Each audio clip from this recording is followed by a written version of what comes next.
সাধারণ তুচ্ছ স্ত্রী আমাদের মাঝখানে আসছে তো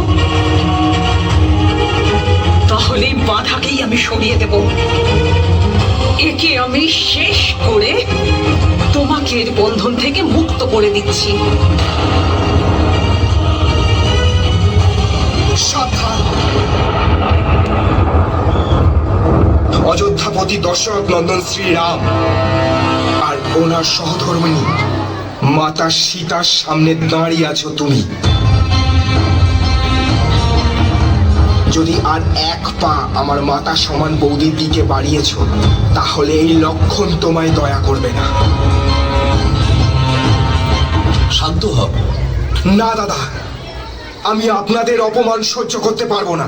ও, তোমার তো দেখছি প্রচন্ড ক্রোধ, আর এটাও মনে হচ্ছে যে তুমি তোমার দাদাকে প্রচন্ড ভালোবাসো।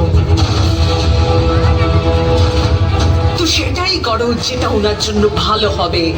ওনার যোগ্যতা অনুযায়ী ওনার স্ত্রীকে বেছে নিতে দাও, আর আমার মতো রূপবতী শক্তিশালী স্ত্রীকে প্রাপ্ত করতে দাও। আর ওনার এই সৌভাগ্যের পথে তুমি বাধা দিতে এসো না। বাধা তো তুমি তোমার নিজের জীবনে রেখে আনছো। ক্ষমা চাও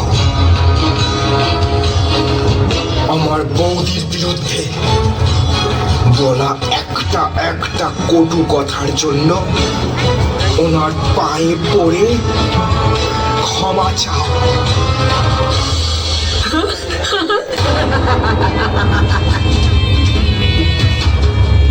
ওনার পায়ে পড়ে আমি ক্ষমা চাইব?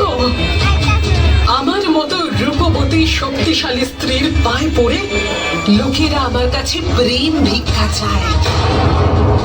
আমি ক্ষমা চাই না, অধিকার ছিনিয়ে নি।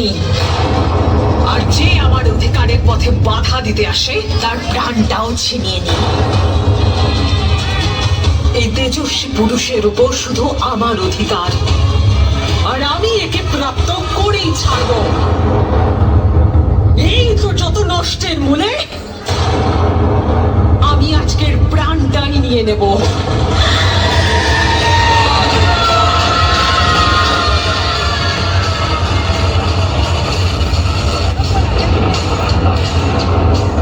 ছাড়বো না আমি তোকে।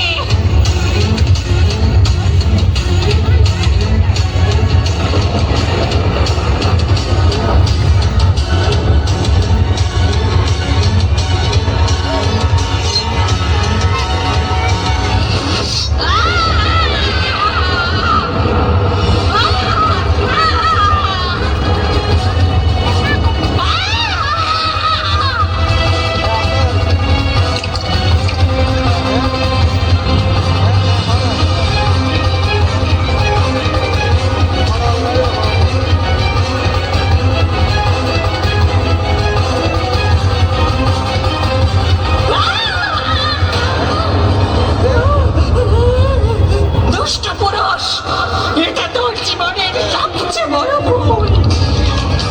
আর এর পরিণাম তোদের তিনজনকেই ভোগ করতে হবে। তুই জানিস না তুই কাকে অপমান করেছিস?